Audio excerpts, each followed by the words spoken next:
Ah, those days. Remember them? A time when the world felt bigger, somehow, and yet so much simpler. It was an era painted in the soft hues of Kodachrome, a symphony of gentle hums and distant laughter. The air, crisp with the scent of freshly mown lawns and backyard barbecues, carried the faint, hopeful jingle of the ice cream truck on a warm summer afternoon. We were children then, unbound by schedules, untethered by screens.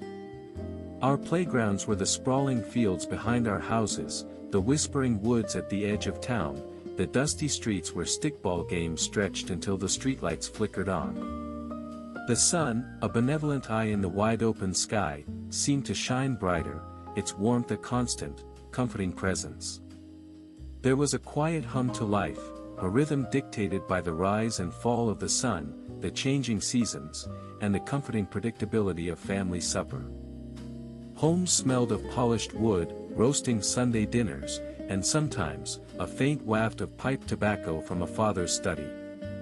Living rooms were sanctuaries of patterned sofas and sturdy armchairs, bathed in the soft glow of a floor lamp as families gathered around the television set, watching black and white flickering images or listening to stories on the radio. Evenings were for board games, for hushed conversations, for the rustle of newspaper pages, or perhaps, for a daring venture out to the drive-in, the rumble of classic cars and the smell of popcorn filling the night air. In those golden years, imagination was our most precious currency. A cardboard box could be a rocket ship to Mars, a blanket fort a secret castle, and a simple toy, a portal. And for so many of us, that portal was the Viewmaster. Held gently to our eyes, its red plastic shell a familiar weight, it promised escape. With each satisfying click of the lever, a new world sprang to life, a vibrant, three-dimensional window into places we'd only dreamed of. The Grand Canyon's majesty, the roaring lions of the Serengeti, the sparkling streets of Paris, all brought into our darkened little view, vivid and real. It was a world of wonder, a universe of tiny, perfectly rendered frames. Each reel, a narrative in itself, an adventure waiting to unfold. For a child like young Michael, growing up in the quiet suburban rhythm of the early 1960s, that Viewmaster wasn't just a toy, it was a sanctuary.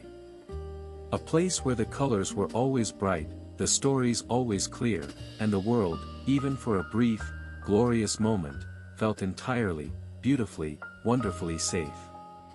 A time, perhaps, we all wish we could revisit, just for one more click. That Viewmaster, cradled in small hands, was just one thread in the rich tapestry of a 1960s childhood. Oh, those days! They tasted of homemade lemonade on a hot summer's afternoon, smelled of freshly cut grass mingling with the sweet exhaust of passing cars, and sounded like the distant jingle of the ice cream truck, a siren call to every child on the block. Life felt slower then, didn't it? Simpler. Back then, our days weren't tethered to screens, but stretched out, boundless, beneath a vast, open sky. We built fortresses from cardboard boxes that became spaceships to distant galaxies, or sprawling Lincoln log cabins tucked away in the deepest corners of the yard. We raced our Schwinn Stingrays down sun-dappled streets, the wind whipping through our hair, knowing we had to be home by the time the streetlights flickered to life. Our dolls, like Barbie, weren't just plastic figures, they were confidants, stars of elaborate, unwritten dramas played out on living room rugs.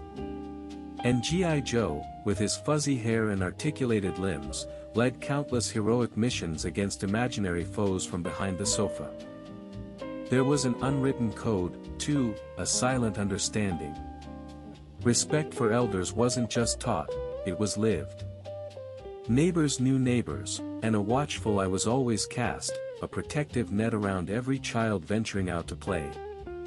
The clatter of a kickball on asphalt, the rhythmic thwack of a jump rope on the sidewalk, the excited chatter of children exploring the creek, these were the symphonies of our afternoons. Discipline, while strict, was always rooted in a gentle hand, a quiet expectation that you'd do your best and be home when called. evenings brought another kind of magic. Families gathered around the television set, a glowing black and white portal to another world.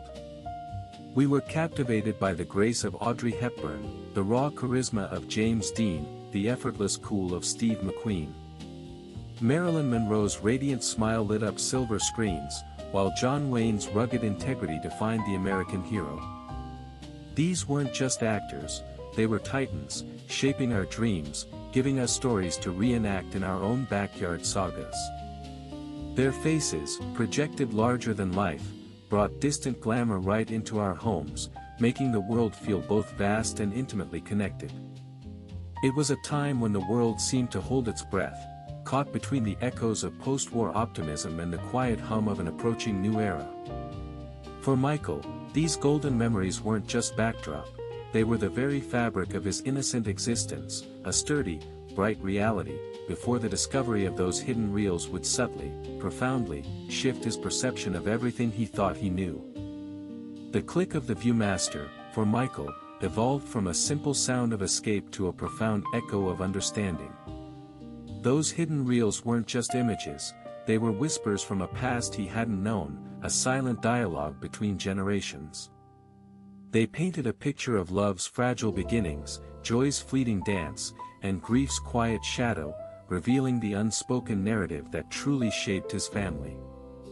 The vivid Kodachrome hues, once just colorful diversions, now held the weight of untold stories, making the aroma of his father's pipe tobacco and the subtle scent of his mother's rosewater perfume in the air feel loaded with a new, melancholic resonance. In our hurried, digital age, where every moment is captured, shared, and instantly forgotten in a scroll, there's something almost sacred about those static, vibrant frames. We swipe through endless galleries, seeking connection in fleeting pixels, often missing the depth that a single, carefully chosen image once held. The Viewmaster demanded presence. It asked you to lean in, to focus, to let your imagination fill the spaces between frames. It was a slow, deliberate form of storytelling, a stark contrast to the relentless stream of information we navigate today, where even the comforting hum of a record player or the gentle rustle of turning newspaper pages has been replaced by silent, glowing screens. Michael's journey wasn't about finding scandal, but finding truth. It taught him that life, in all its complexity, isn't always neat and tidy, nor is it always visible on the surface. It's about the silent sacrifices, the unspoken understanding, the resilience of the human heart. That era, for all its perceived simplicity, held a deep appreciation for the tangible, for vinyl records with their warm crackle, handwritten letters sealed with a kiss, well-worn family albums, and yes, those little plastic reels. These weren't just objects, they were vessels of memory, anchors in a world that, even then, was constantly changing, much like the changing seasons brought the crisp smell of autumn leaves or the fresh scent of spring rain. As we look back, perhaps we can learn from Michael's discovery. To seek out the hidden narratives, to appreciate the stories that aren't immediately obvious, to understand that beneath the surface of every family, every life, lies a rich tapestry woven with threads of joy and sorrow, connection and loss. The Viewmaster's frames may have vanished from our living rooms, replaced by brighter, faster screens, but the lessons they taught, about empathy, about history, about the quiet power of memory, these values endure. They remind us that the most profound connections are often found not in the grand pronouncements, but in the tender, often unspoken, moments that shape us. And in cherishing those moments, we keep the flame of human connection, the good old days' truest legacy, burning brightly for generations to come.